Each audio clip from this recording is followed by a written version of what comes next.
সবাইকে আমন্ত্রণ জানাচ্ছি চ্যানেল 24 এর নিয়মিত আয়োজন প্ল্যানেটারি হেলথ একাডেমিয়ার সুরক্ষায় প্রতিদিন পাওয়ার্ড বাই ইউনাইটেড হসপিটাল।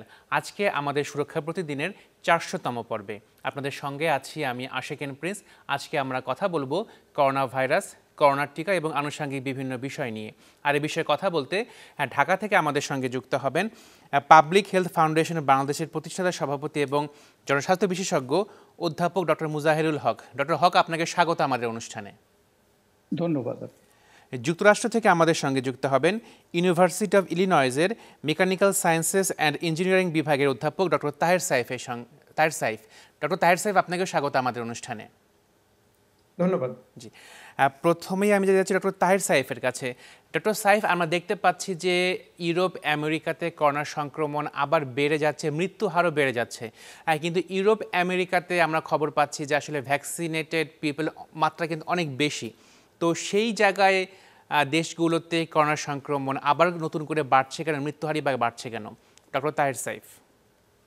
জি, এখন যেটা দেখা যাচ্ছে যে আমেরিকায় অ্যাবাউট 58% মতো ফুললি ভ্যাকসিনেটেড হয়েছে। তার মানে এখনো একটা বড় পপুলেশন, একটা বড় অংশ ভ্যাকসিনেটেড হয় নাই। যদিও ইদানিং বাচ্চাদের ভ্যাকসিনেট করা শুরু হয়েছে এবং অনেক বাবা মাই বাচ্চাদের ভ্যাকসিন দেওয়া শুরু করেছে। মাত্র বোধহয় সপ্তাহ 2 হলো চলছে বা সপ্তাহখানিক হলো চলছে। তো এখন তো আবার ঠান্ডা পড়ে আসছে সব জায়গায়, তো লোকজন আবার ঘরের ভিতরে বা এনক্লোজড এনভায়রনমেন্টে চলে যাচ্ছে। তো হয়তো বা সবকিছু মিলিয়েই প্লাস ডেল্টা ভাইরাস তো আছেই, এখনো ডেল্টা ভ্যারিয়েন্টটা তো এখনো আছে। তো অনেকে ধারণা করছে যে এই উইন্টারে আর এই যেহেতু এখনো অনেক জনসংখ্যার একটা বড় অংশ ভ্যাকসিনেটেড হয়নি, হয়তো এই কারণে আবার এটা বাড়া শুরু হচ্ছে ধারণা করা যাচ্ছে। এবং সংখ্যাটা অনেক, আসলে এখন প্রায় 1150 মতো প্রতিদিন মারা যাচ্ছে। অর্থাৎ যারা ভ্যাকসিন নেননি ইউরোপ আমেরিকায়, তারাই মূলত এই ভাইরাসটা ক্যারি করছেন এখন।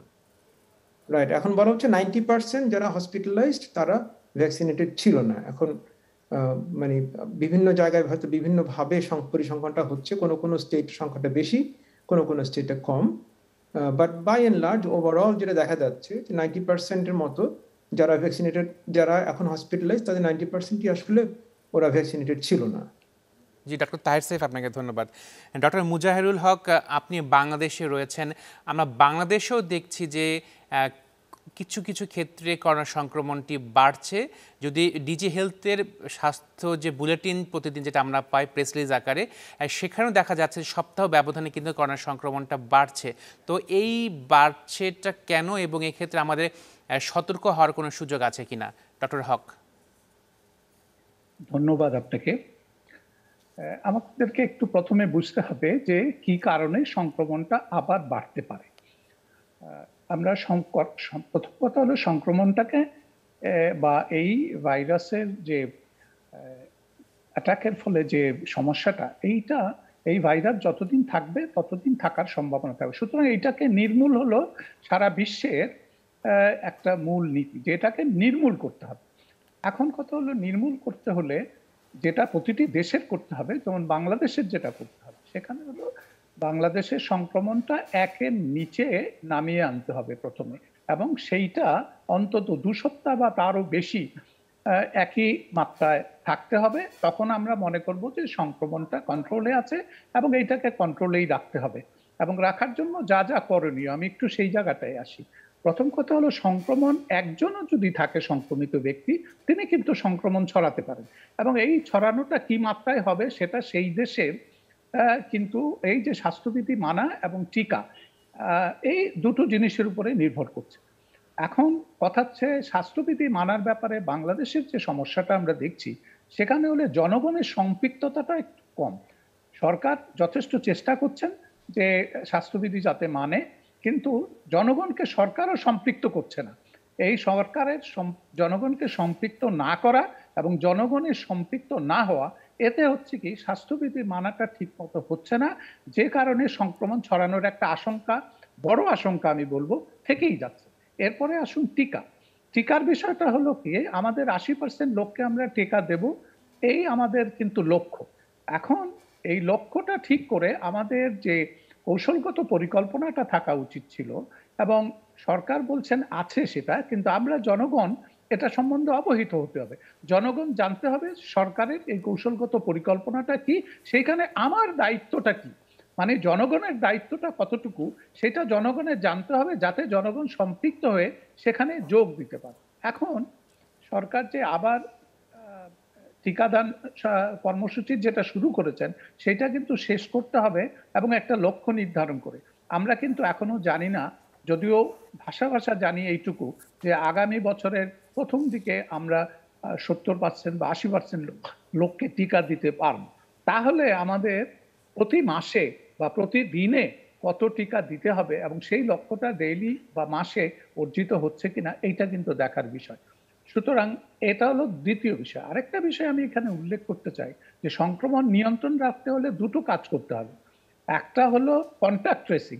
এখন কিন্তু খুব সুবিধা কন্ট্যাক্ট ট্রেসিং করা, কারণ খুব অল্প সংখ্যক লোক কিন্তু সংক্রমিত আছে। তাদের কন্ট্যাক্ট ট্রেসিংটা করে তাদেরকে কোয়ারেন্টাইনে নিয়ে আসা এবং তাদের মধ্যে আবার পরীক্ষা করে আইসোলেশনে নিয়ে চিকিৎসা দিতে পারলে আমরা মনে হয় সংক্রমণটাকে আমাদের নিয়ন্ত্রণে রাখতে পারব। ধন্যবাদ। জি ডক্টর হক, আপনাকে ধন্যবাদ। ডক্টর তাহের সাহেব, আপনি উইন্টারের কথা বলছিলেন যে ইউরোপ আমেরিকাতে উইন্টার সিজন চলে আসছে, তো এই ভাইরাস স্প্রেড আউট করার ক্ষেত্রে ওয়েদারের কোনো প্রভাব আছে কিনা? আপনি উইন্টারের কথা বলছেন, উইন্টারের কারণে ইউরোপ আমেরিকাতে বাড়ছে কিনা, কোনো এটা কোনো কারণ হতে পারে কিনা? যে একটা কারণ হচ্ছে যে উইন্টারে তো মানুষ বাইরে থাকতে পারছে না, ঠান্ডা অনেক বেশি, ঘরের ভিতরে চলে আসছে, কাজে যে সোশ্যাল গেট টুগেদার হচ্ছে। তারপরে যে কিছুদিন পরে আমাদের এখানে থ্যাঙ্কস গিভিং হবে আগামী সপ্তাহে, যে ফ্যামিলি ফ্রেন্ডস একসাথে হবে। তারপরে বড়দিন আসছে এখন তারপরে। ওই জি আগামী সপ্তাহে শেষের দিকে। তো এখন প্রায় বেশিরভাগ স্টেটই তো ঠান্ডা পড়ে গেছে, কাজে লোকজন ভিতরে চলে আসছে। ভিতরে যাওয়া মানে হচ্ছে জানলা জানলা জানলা তো সব বন্ধ, এখানে তো খোলা সম্ভব না, তো ভিতরেই এয়ার সার্কুলেশন হচ্ছে। তো ওখানে যে ডক্টর হক যেটা বলছিলেন, যে একজনও যদি ইনফেক্টেড থাকে তাহলে ছড়ানোর প্রবণতাটা খুব বেড়ে যায়, কারণ এটা ক্লোজড। আর যদি গরমের দিনে, যখন সামার ছিল তখন তো জানলা দরজা খোলা থাক, মানুষ বাইরে অনেক সময় কাটাতো, কাজে সংক্রমণের প্রবাবিলিটি কমে যাচ্ছিল। তো এটা সবসময় ভয়, যে উইন্টার আসলে পরে যেগুলা যে রোগগুলো ছড়ায় থ্রু এরোসোল বা ওয়াটার ড্রপলেটের মাধ্যমে, হাঁচি কাশির মাধ্যমে, সেগুলোর পরিমাণ বেড়ে যায়। জি ডক্টর তাহের সাইফ, যে ভ্যাকসিনের কথা বলছেন, অনেকেই ভ্যাকসিন নেয়নি। আমরা জানি যে ইউরোপ আমেরিকা খুবই উন্নত দেশ, তো সেই দেশের মানুষগুলোর মধ্যে কেন ভ্যাকসিনে এখনও হেজিটেন্সি আছে, অথবা এখনও কেন ওই মানুষগুলো ভ্যাকসিনের আওতায় আসেনি যারা এখন স্প্রেড আউট করছেন? জি, এটা একটা সোশ্যাল সায়েন্সের বা বিহেভিয়ারাল সায়েন্সের একটা প্রশ্ন। কেন আমাদের এখানে ভ্যাকসিন প্রচুর, ভ্যাকসিনে কোনো অসুবিধাই নাই, কিন্তু ঠিক কেন অনেকের অনেক মানে মিথ্যা ধারণা বা মিস ইনফরমেশন আছে, বিভিন্নভাবে মানুষের মধ্যে ভয় তৈরি করা হয়েছে, হয়তো বা কোনো একটা পলিটিক্যাল কারণে, অথবা এমনি হয়তো কোনো একটা ধারণার ভিত্তিতে। তো যার জন্য একটা বড় শতাংশ, যে বললাম যে 58.8% ফুললি ভ্যাকসিনেটেড, আর তো অ্যাবাউট 68% হচ্ছে অ্যাটলিস্ট একটা ডোজ পেয়েছে। তো বাকিরা কেন নিচ্ছে না, এটা একটা ঠিক বলতে পারবো না কেন নিচ্ছে না। এখন এত উন্নত দেশেও, এখানে বিজ্ঞান এত বেশি আগানো, তার মধ্যেও লোকজনের মানে ভরসা কম, বিজ্ঞানের উপর ভরসা কম।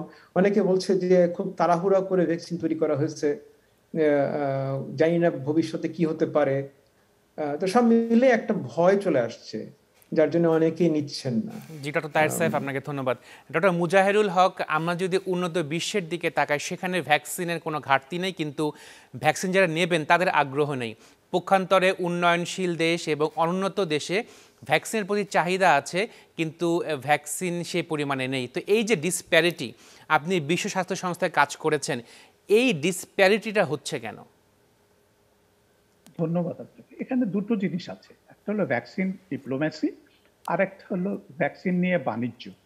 এই দুটো বিষয় কিন্তু আমাদেরকে মনে রাখতে হবে, যে বাণিজ্যের বিষয়টাকে আমি একটু প্রাধান্য দিব, এই জন্য ডিপ্লোম্যাসিটা যদি পরেও আসি, যে এটা যেহেতু একটা বাণিজ্যের বিষয় হয়ে দাঁড়িয়েছে, সুতরাং এই বাণিজ্যিকরণের কারণে আপনি দেখেন পৃথিবীর অনেক দেশই ভ্যাকসিন পাচ্ছে না। বাংলাদেশেরও সমস্যা হয়েছিল, বাংলাদেশেও এখনো সমস্যার সমাধান হয়েছে আমি বলবো না, তবে বাংলাদেশ আশা করছে বা আমাদের সরকার আশা করছেন যে ভ্যাকসিনটা আসবে, আমাদের ক্রমান্বয়ে আসতে থাকবে এবং আমাদের ভ্যাকসিন না পাওয়ার সম্ভাবনা বরঞ্চ কম, পাওয়ার সম্ভাবনা বেশি।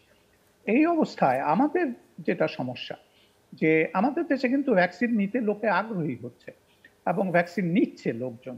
আমরা যে ভিড় পরিলক্ষিত হয় আমরা দেখি, আমাদের লোকের আগ্রহ আছে। কিন্তু সমস্যাটা হচ্ছে যে আমাদের ভ্যাকসিন দেওয়ার জন্য আমাদের যে সিস্টেমেটিক অ্যাপ্রোচটা, সেই জিনিসটা ঠিক সেইভাবে হচ্ছে বলে আমি মনে করি না ব্যক্তিগতভাবে। এই জন্য মনে করি না, আমাদের দেশের যে সিস্টেমটা আছে, হেলথ সিস্টেমটা, যে টায়ারগুলি অত্যন্ত সুন্দর এবং সরকার এই জন্য কৃতিত্বের দাবিদার যে আমাদের যে কমিউনিটি ক্লিনিকগুলি আছে, প্রতি ৬,০০০ লোকের জন্য কমিউনিটি ক্লিনিক। তো আপনি দেখেন এই ৬,০০০ লোকের জন্য একজন নির্বাচিত সদস্য আছে এবং সেইখানে কতজন কত বয়সের লোক আছে সেইটা এই ৬,০০০ লোকের মধ্যে আমরা সবাই জানি প্রতিটি ওয়ার্ডে। এখন বাংলাদেশের যেটা সুবিধা ছিল সেটা হলো এই ওয়ার্ড যিনি মেম্বার তিনি কিন্তু একটা হিসাব রাখতে পারতেন এবং সম্পৃক্ত করতে পারতেন এলাকার গণ্যমান্য ব্যক্তিদেরকে, স্কুল টিচার বলেন, মসজিদের ইমাম সাহেব বলেন, মাদ্রাসা শিক্ষক বলেন এবং সিনিয়র সিটিজেন যারা আছেন ওই এলাকার মুরব্বী বলি আমরা, তাদেরকে সম্পৃক্ত করে যদি যার যার যেই ওয়ার্ডের মেম্বাররা আছেন তারা এবং সেই এলাকার চেয়ারম্যান যদি নিশ্চিত করতে পারতেন যে সেখানে সিনিয়রদের টিকা দেওয়া শেষ হয়েছে, তারপরের পর্যায়ে যাদের দেওয়ার কথা তাদেরকে, তাহলে কিন্তু আমরা সুন্দরভাবে আমাদের টিকা কার্যক্রমটা পরিচালনা করতে পারি। কারণ আমাদের অভিজ্ঞতা আছে এবং বিশ্বে আমাদের একটা সুনাম আছে টিকার ব্যাপারে। কিন্তু আমরা সেইভাবে সিস্টেমেটিক দেইনি, যার প্রমাণ হলো সরকার এখন যেটা করছে যে আমরা এখন কিন্তু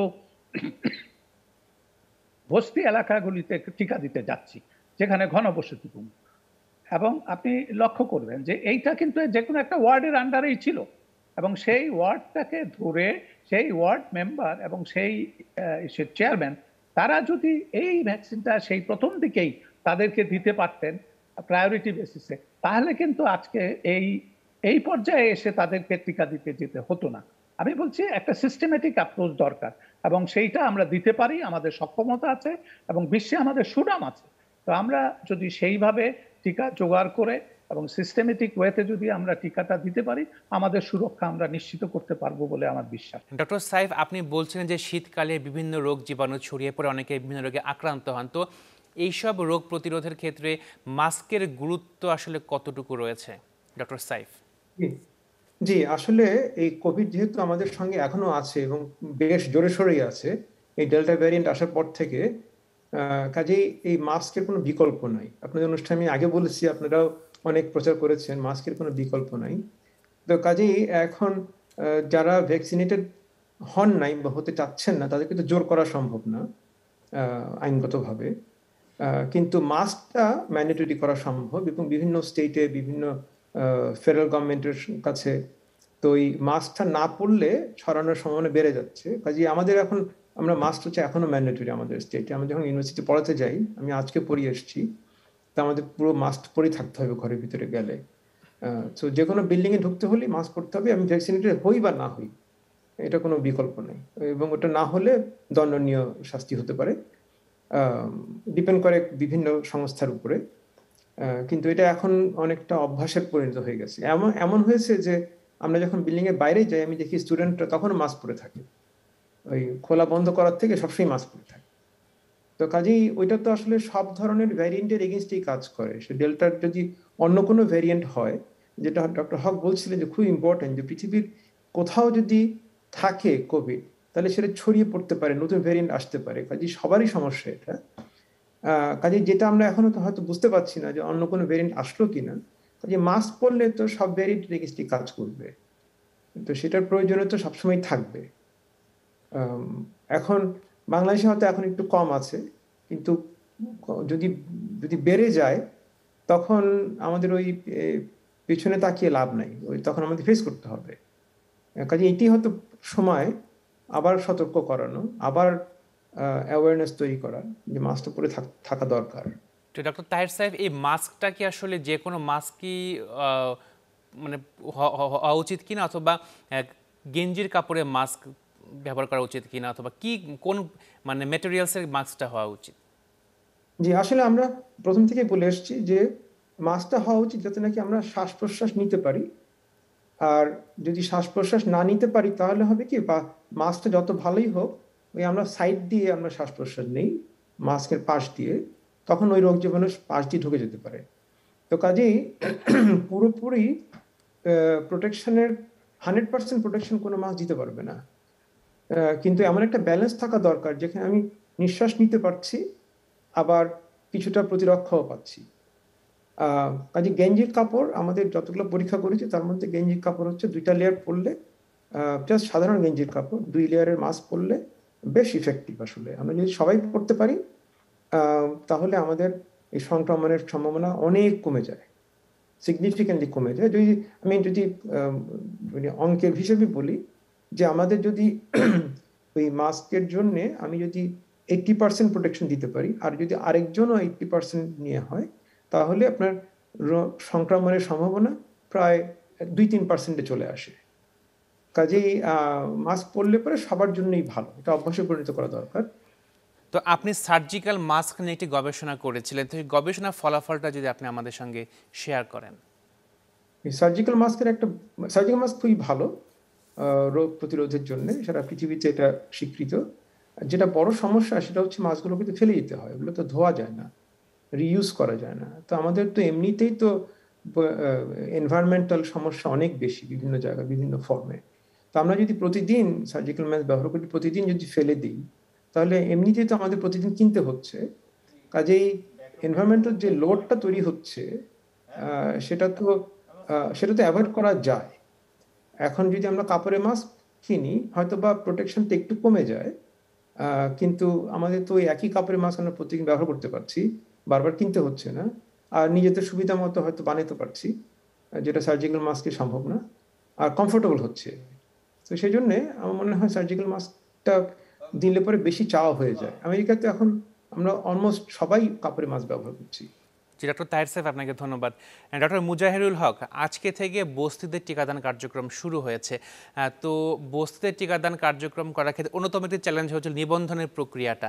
তো এই প্রক্রিয়াটা আসলে কীরকম আরও ইজি করা যায়, এবং এই বস্তিতে টিকাদান কার্যক্রম অথবা এই ম্যানেজমেন্টটা কীরকম হওয়া উচিত বলে আপনার মনে হয়, ডক্টর মুজাহিরুল হক? ধন্যবাদ আপনাকে। প্রথম কথা হলো যে নিবন্ধনের যে প্রক্রিয়া, এই বস্তিবাসীদের জন্য এই নিবন্ধন প্রক্রিয়ায় গেলে সঠিকভাবে কিন্তু সবাইকে টিকা দেওয়া সম্ভব হবে না। এখানে যেটা করতে হবে, আমার একটা পরামর্শ সেটা হলো টিকাটা তাদেরকে বাধ্য করতে হবে টিকা দেওয়ার জন্য। সেই জন্য যেটা করা যায় সেটা হলো আগের থেকে অ্যানাউন্স করে দেওয়া হবে, এবং তাদেরকে টিকাটা দিতে হবে যখন তারা সাধারণত ঘরে থাকে। তার মানে তারা ঘরে থাকে কিন্তু সন্ধ্যার পরে বা রাতে। সুতরাং এই টিকাদান কার্যক্রমটা যদি রাতের বেলায় করা হয় তাহলে তাদের সবাই অ্যাভেলেবল হবে। এটা হলো 1 নম্বর কথা। দ্বিতীয় কথা হলো রেজিস্ট্রেশনের বিষয়টা এইখানে গুরুত্ব দিলে চলবে না। এইখানে যেটা করতে হবে, কারণ রেজিস্ট্রেশনের নানা রকম সমস্যা আছে। এই সমস্যায় সময়ের ব্যাপার আছে, তারপরে তাদের জ্ঞানের ব্যাপার আছে, তারপরে যারা এগুলি করবেন তাদের ব্যাপার আছে। সুতরাং যেটা করা দরকার সেটা হলো পুরো এলাকাটাকে কর্ডন করে তাদেরকে সবাইকে একটা মাস টিকাদানের মতো তাদের সবাইকে টিকাদানটা নিশ্চিত করতে হবে, যারা টিকা পাবেন আর কি, অ্যাডাল্ট আমি বিশেষ করে বলছি। সুতরাং আমার মনে হয় এটার অ্যাপ্রোচটা একটু ভিন্ন হওয়া দরকার, এবং সেইভাবে যদি টিকা দেওয়া হয় তাহলে সবাই টিকাটা পাবেন, এবং এইটা নিশ্চিত করবে যে সবার সুরক্ষা আমরা নিশ্চিত করতে পারি। যারা প্রথম টিকাটা পাবেন তারা ওইখানে ওই এলাকার সবাই টিকা পাওয়ার পরে নিবন্ধন, টিকার আগে নিবন্ধন না, টিকা পাওয়ার পরে। টিকা নিয়েছে তাকে নিবন্ধন করা, টিকা নিয়েছে তাকে নিবন্ধন করা। এইভাবে যদি আমরা করি তাহলে এটা সবচেয়ে ভালো হয়। জি, ডক্টর হক, আরেকটি বিষয় হচ্ছিল বাংলাদেশে রুট লেভেল পর্যন্ত কমিউনিটি ক্লিনিকেও এখন টিকা দেওয়া হচ্ছে। এই যে ম্যাস যে টিকা দেওয়া হচ্ছে, এই সিস্টেমটা আসলে কতটা ভালো হচ্ছে বাংলাদেশের জন্য, এবং বিশ্ব দরবারে আমরা আমাদের দেশটাকে টিকাদান ক্ষেত্রে কতটা ভালোভাবে রিপ্রেজেন্ট করতে পারছি? আমি বলবো যে এটা অত্যন্ত ভালো একটা প্রচেষ্টা হবে, কারণ কমিউনিটি ক্লিনিকগুলি আমি আগেই বলেছি যে প্রতি ৬,০০০ লোকের জন্য একটা কমিউনিটি ক্লিনিক আছে। সুতরাং এই ৬,০০০ লোক এবং একটা ওয়ার্ড, কয়েকটা ওয়ার্ড মিলে একটা কমিউনিটি ক্লিনিক, তাই যদি হয় তাহলে জনগণের কাছে আছে কমিউনিটি ক্লিনিকটা। আমরা যেটা করতে পারি সেটা হলো কমিউনিটি ক্লিনিকগুলি টিকা দেওয়া মানে হলো একেবারে জনগণের দোরগোড়ায় পৌঁছে যাওয়া টিকা নিয়ে, এবং এটা যদি করতে পারি তাহলে টিকা গ্রহীতার সংখ্যা বাড়বে এবং টিকা গ্রহীতার সংখ্যা যখন বাড়বে এবং আমাদের যে যারা টিকা দেবেন তাদের অ্যাক্সেসটাও যদি আমরা এনশিওর করতে পারি এখন, প্লাস টিকা যদি অ্যাভেলেবল করতে পারি, তাহলে আমি মনে করব এটা একটা যুগান্তকারী কাজ হবে আমরা যদি এই কাজটা করতে পারি। জি ডক্টর হক, একটা ভালো জি ডক্টর হক, আপনাকে ধন্যবাদ। ডক্টর তাহের সাইফ, আমাদের প্রধানমন্ত্রী বারবার বলছেন যে বাংলাদেশের টিকা তৈরির সক্ষমতা রয়েছে, কিন্তু এখানে কিছু বাধা রয়েছে, মেধাসত্ত্বের কিছু বাধা রয়েছে। যেহেতু এই করোনার প্রবলেমটা গ্লোবাল প্রবলেম, কোনো দেশের প্রবলেম না, তো এই করোনার টিকাটাকে গ্লোবাল গুডস, কমন গুডসে পরিণত করার কোনো সুযোগ আছে কি না, অথবা যারা টিকা উৎপাদন, যারা বানিয়েছেন তারা এই মেধাসত্ত্বটা ছাড় দেয়া উচিত কিনা, কি মনে হয় ডক্টর তাহের সাইফ? জি, এটা নিয়ে তো আসলে অনেক দিন ধরেই বিতর্ক চলছে। আমার মনে হয়, যত মনে পড়ছে আমার, গত বছরের নভেম্বর মাসেই ইন্ডিয়া আর সাউথ আফ্রিকা ওরা চেয়েছিল যে ওই টিকার যে উপাদান, যে প্যাটেন্টটা, যে কিভাবে তৈরি করা হচ্ছে, প্রোটোকলটা ওদেরকে দিয়ে দেওয়ার জন্যে। তো তখন কোম্পানিগুলো রাজি হয় নাই, প্রেসিডেন্ট বাইডেন রাজি হননি। তারপরে উনি অনেক পরে, এই বছরের মাঝামাঝি বা একটু আগে হয়তো বা উনি রাজি হয়েছিলেন এবং ওটা প্যাটেন্ট দিয়ে দেওয়া হয়েছিল। কিন্তু ওটা আমি যতদূর জানি যে ওয়ার্ল্ড ট্রেড অর্গানাইজেশন WTO-তে যে ওটা আর এগোয় নাই, কারণ অন্যান্য পাশ্চাত্যের দেশগুলো এবং যারা বিভিন্ন ফার্মাসিউটিক্যাল কোম্পানির যারা চিফ এক্সিকিউটিভ অফিসার, যে সিইও যারা, তারাও এর বিরুদ্ধে খুবই সোচ্চার ছিলেন, প্রবাবলি এখনো আছেন। এবং এখানে অনেক বড় বড় যারা ব্যবসায়ী, ইনক্লুডিং বিল গেটস, এরা সবাই বলেছিল যে এটা দুটো কারণে দেয়া ঠিক হবে না। একটা হচ্ছে যে ইনোভেশন কমে যেতে পারে, কারণ আমি যদি ফি দিয়ে দিই তাহলে ভবিষ্যতে যে বৈজ্ঞানিক ইনোভেশন যেটা, সেটা নাও থাকতে পারে। আর তারপরে ওরা আরেকটা কারণ দেখাচ্ছিল যে ওরা অন্যান্য দেশে এটা সঠিকভাবে তৈরি করতে পারবে না। তো আমার যেটা মনে হয় যে এটা হচ্ছে দুটো কারণ। একটা হচ্ছে ফাইন্যান্সিয়াল, যে যদি আমরা পাশ্চাত্যে যারা তৈরি করছে তারা লাভ করতে পারে। আরেকটা হচ্ছে যে সর্ট অফ ডিপ্লোমেসি, কারণ এর ভ্যাকসিনের মাধ্যমে হয়তো বা অন্যান্য নেগোসিয়েশন করা সম্ভব, এটা আমার ধারণা। তবে এই প্যাটেন্টটা দেয়া হচ্ছে না বিকজ অফ যে ফার্মাসিউটিক্যাল ইন্ডাস্ট্রিগুলোর একটা প্রচন্ড চাপ আছে না দেওয়ার জন্য। তবে এটা সত্য কথা যে ভ্যাকসিন প্রোডাকশনটাও খুব কমপ্লিকেটেড কাজ বৈজ্ঞানিকভাবে। অনেক অনেক কিছুর অনেক ক্রাইটেরিয়া স্যাটিসফাই করতে হয়। যদিও এই সম্পর্কে আমার ধারণা খুবই সীমিত, যতটুকু আমি বুঝতে পারি সেটা হচ্ছে যে বাংলাদেশে হয়তো সক্ষমতা আছে, হয়তো বা করাও সম্ভব। বাংলাদেশে এখন অনেক অনেক ড্রাগ তৈরি হচ্ছে, কিন্তু পারমিশন দিলে হয়তো বাংলাদেশ করতে পারবে, এটা আমার ধারণা। এবং বেশ কিছু লেখালেখি হয়েছে বাংলাদেশের দুই একটা কোম্পানি, ওরা হয়তো ড্রাগের মানে ভ্যাকসিন তৈরি করতে সক্ষম, কিন্তু প্যাটেন্টটা পাওয়া যাচ্ছে না আমার জানা মতে। ডক্টর সাইফ, আপনাকে ধন্যবাদ। ডক্টর হক, বাংলাদেশের প্রধানমন্ত্রী বলছেন যে আমাদের ফার্মাসিউটিক্যালস কোম্পানি টিকা উৎপাদনে সক্ষম, আর টিকা উৎপাদন প্রক্রিয়া খুব একটি কমপ্লিকেটেড বিষয়, সায়েন্টিফিক একটি বিষয়। তো আপনার কি মনে হয় যে বাংলাদেশের ফার্মাসিউটিক্যালস কোম্পানি টিকা উৎপাদনে কতটা সক্ষমতা অর্জন করতে পেরেছে এবং গ্লোবাল স্ট্যান্ডার্ড কতটুকু মেনটেন করা সম্ভব হবে? হ্যাঁ, আপনি এখানে দুটো বিষয় বলেছেন। তো আমি প্রথম তার সক্ষমতার বিষয়টা যদি বলি, যে বাংলাদেশ টিকা উৎপাদনে সক্ষম এবং বাংলাদেশ টিকা উৎপাদন করে আসছে আজকে থেকে না। আপনি যদি এশিয়ার দেশগুলির কথা ধরেন, বাংলাদেশ একসময় বাংলাদেশের যে ইনস্টিটিউট অফ পাবলিক হেলথ অনেক আগে থেকেই টিকা উৎপাদন করে আসছে এবং এইটার সক্ষমতা আমরা হারিয়ে ফেলেছি বলে আজকে আমাদের এই প্রশ্নটা আসছে। আমরা যদি সেই সক্ষমতাটাকে ধরে রেখে আরো উন্নত প্রযুক্তি ব্যবহার করে এইটাকে যদি আপডেটেড রাখতাম এবং উন্নত করতে পারতাম, তাহলে আজকে আমাদের এই সমস্যায় পড়তে হতো না। তারপরেও আমি বলবো যে আমাদের বেশ কিছু ঔষধ কোম্পানি তাদের সক্ষমতা আছে তৈরি করা, কিন্তু তৈরিটা হলো কি আপনি কাঁচামাল থেকে একেবারে এন্ড প্রোডাক্ট পর্যন্ত তৈরি করার যে সক্ষমতা, সেই জায়গাটায় আমাদের সীমাবদ্ধতা আছে। আমরা এখন যেটা করার চেষ্টা করছি সেটা হলো যে তৈরি জিনিসটাকে প্যাকেজিং করে আমরা যেটা আমরা করতে পারি, মানে partial sort of A manufacturing বলতে পারি আমরা, পার্শিয়াল। এবং এইটা যে মেধাস্বত্বর বিষয়টা আছে, ইন্টেলেকচুয়াল প্রপার্টি রাইটের বিষয়টা আছে, এইটা মেধাস্বত্ব কিন্তু কেউ বিক্রি করলো, আমরা কিনে সেইটার কোয়ালিটি মেনটেন করে আমরা যে আমাদের দেশে তৈরি করতে পারবো, সেই আস্থাটা আমাদের আগে অর্জন করতে হবে। এবং সেই জায়গাটায় আমাদের সরকারের গুরুত্ব দেওয়া উচিত যে আমরা এখন যেটুকু করছি তারপরে আমরা কি করতে পারি। তারপরে আমরা তৈরি করার জন্য কাঁচামাল থেকে ফিনিশ প্রোডাক্ট পর্যন্ত তৈরি করতে হলে আমাদের যে সক্ষমতা দরকার, সেই সক্ষমতাটা এখন আমাদের আস্তে আস্তে অর্জন করতে হবে। তখনই আমরা হয়তো চাইতে পারবো যে আমরা এখন তৈরি করতে সক্ষম, মানে কাঁচামাল থেকে এন্ড প্রোডাক্ট পর্যন্ত। সুতরাং তখন আমরা হয়তো চাইতে পারি যে এই মেধাস্বত্বর ব্যাপারে আমরা তখন আলাপ করতে পারি, বা আমরা তৈরি করব সেই ইয়েটা আমরা চাইতে পারবো। তো সেই জায়গায় আমার মনে হয় যে আমাদেরকে আরো কিছু কাজ করার আছে, আমাদের সক্ষমতা বাড়াতে হবে, এই জায়গাটায় আমাদেরকে একটু জোর দিতে হবে যাতে আমরা তাড়াতাড়ি সক্ষমতা অর্জন। ইনস্টিটিউট অফ পাবলিক হেলথের টিকা তৈরির সক্ষমতা একটা সময় ছিল, আমরা টিকা উৎপাদনও করেছি, সেই সক্ষমতা আমরা হারালাম কেন এবং সেই সক্ষমতা আবার ফিরিয়ে আনা যায় কিভাবে? ডক্টর হক। ধন্যবাদ আপনাকে। সক্ষমতা হারানোর একটা মূল কারণ হলো যে কোনো একটা প্রতিষ্ঠানকে সেটাকে আধুনিকায়ন করতে হয়, মডার্নাইজ করতে হয়, কারণ টেকনোলজির তো অ্যাডভান্সমেন্ট হচ্ছে প্রতিনিয়ত। আমরা সেই জায়গাটায় নজর দিইনি, যেই কারণে এইটা আউটডেটেড হয়ে পড়েছে।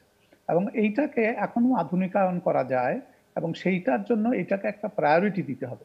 কারণ এখানে যে জনবল আছে তাদেরকে আধুনিক জ্ঞান বিজ্ঞানে প্রশিক্ষিত করতে হবে, কারণ অনেক মডার্নাইজ হয়ে গেছে, টেকনোলজি অনেক অ্যাডভান্সড হয়ে গেছে। সেই জায়গায় এদের জনবলকে প্রশিক্ষিত করতে হবে, দরকার হয় নতুন জনবল নিয়োগ দিতে হবে। এটা হলো প্রথম কাজ। আর দ্বিতীয় কাজ হলো যে আমাদের যে ল্যাবগুলি আছে সেইখানে আমরা যে উৎপাদন করতাম সেইগুলিরও যন্ত্রপাতি থেকে শুরু করে সব জিনিস আধুনিকায়ন করা দরকার এবং এইটাকেও প্রায়োরিটি দিতে হবে। কারণ আমাদেরকে মনে রাখতে হবে একটা সরকারি প্রতিষ্ঠান যতক্ষণ পর্যন্ত না এই টিকা বলুন বা ঔষধ বলুন এটা উৎপাদনে না থাকে, যেমন আমাদের ঔষধ উৎপাদনে আমাদের কিন্তু একটা ইডিসিএল আছে, তারপরে আমরা প্রাইভেটলি তৈরি করছি, এটা একটু ব্যালেন্স করে অনেক সময়। সুতরাং বাংলাদেশ যখন টিকা উৎপাদনে যাবে এটাকে ব্যালেন্স করার জন্য, যাতে এটা মনোপলাইজড হয়ে না যায়, সেই জন্য সরকারের একটা প্রতিষ্ঠান থাকবে এবং সেইটা হলো জনস্বাস্থ্য প্রতিষ্ঠান বা পাবলিক হেলথ ইনস্টিটিউট। যেহেতু এটার অভিজ্ঞতা আছে, আমি মনে করি যে এইটাকে আধুনিকায়ন করে এইটাতে টিকা উৎপাদনের উদ্যোগ নেওয়া উচিত। জি ডক্টর হক, একটি বিষয় যে আমাদের দেশে বলা যায় যে করোনার সংক্রমণটা এখন প্রায় নিয়ন্ত্রণেই রয়েছে, তো ভবিষ্যতে যাতে এটি বেড়ে না যায়, তো সেই ক্ষেত্রে সরকারের করণীয় কি এবং সাধারণ যে জনগণ রয়েছে তাদের করণীয়টা আসলে কি, আপনার সাজেশন কি থাকবে? ধন্যবাদ আপনাকে। আমি আগেই বলেছি যে করোনা যতক্ষণ পর্যন্ত নির্মূল না হচ্ছে ততক্ষণ পর্যন্ত, নির্মূল মানে বলতে আপনাকে 1%-এর নিচে থেকে শুরু করে 0। তো এখন আমাদেরকে মনে রাখতে হবে যে আমরা কিন্তু পলিও নির্মূল করতে পেরেছি, সুতরাং বসন্ত নির্মূল করতে পেরেছি, সুতরাং এইটাকেও আমাদের বিশ্ব থেকে নির্মূল করতে হবে, সুতরাং বাংলাদেশকেও নির্মূল করতে হবে। সুতরাং নির্মূল করতে হলে বাংলাদেশকে আমি মনে করি যেই জায়গাটায় প্রথমে হাত দিতে হবে সেটা হলো জনগণকে সম্পৃক্ত করা। জনগণকে সম্পৃক্ত করতে হবে যাতে প্রতিটি জনগণ মাস্ক ব্যবহার করে, এইটা নিশ্চিত করতে হবে। এটা নিশ্চিত করতে হলে জনগণের কি সহযোগিতা দরকার।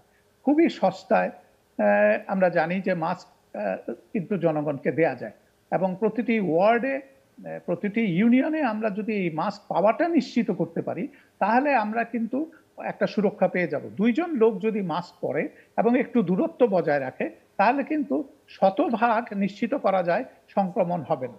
সুতরাং আমরা বোধহয় এইটা নিশ্চিত করা দরকার প্রথম।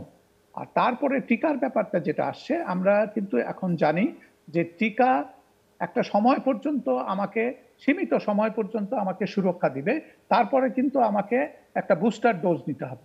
এখন আমাকে মনে রাখতে হবে যে একটা সীমিত সময়ের মধ্যে দুটো টিকা আমাকে দিতে হবে এবং তারপরে ওই ক্ষয়ে যাওয়ার কারণে আমাকে একটা বুস্টার ডোজ দিতে হবে। সুতরাং আমরা যাতে বিলম্বিত না করি প্রথম টিকা দ্বিতীয় টিকা দেওয়ার পরে যে সময়টাতে এটা ক্ষয়ে যাবে, সেই সময়টা যাতে বেশি বিলম্বিত হয়ে না যায়, তাহলে কিন্তু মানুষ ভালনারেবল হয়ে যাবে, আবার তাদের মধ্যে সংক্রমণের ঝুঁকি বাড়বে। সুতরাং এই জায়গায় আমাদের টিকা পাওয়াটা নিশ্চিত করতে হবে, মাস্ক পরা নিশ্চিত করতে হবে।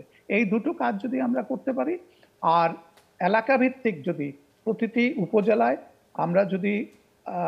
আমরা যে র্যাপিড অ্যান্টিজেন টেস্টটা সেইটার সুযোগ রাখি এবং যাতে তাড়াতাড়ি জনগণ এই সুযোগটা নিতে পারে এবং ফ্রি নিতে পারে, এইটা যদি নিশ্চিত করতে পারি, তাহলে আমরা মনে হয় সহজেই আইডেন্টিফাই করতে পারবো এবং তাকে আইসোলেট করতে পারবো, আইসোলেট করে তাকে চিকিৎসা দিতে পারবো, এটা আর ছড়াবে না। আর যেটা আমি আগেই বলছিলাম যে কন্ট্যাক্ট ট্রেসিং এর পর যে কোয়ারেন্টাইনটা, এইটাও নিশ্চিত করতে হবে। আমরা এই জায়গাটা একটু ঢিলেমি দিয়ে রেখেছি এখন।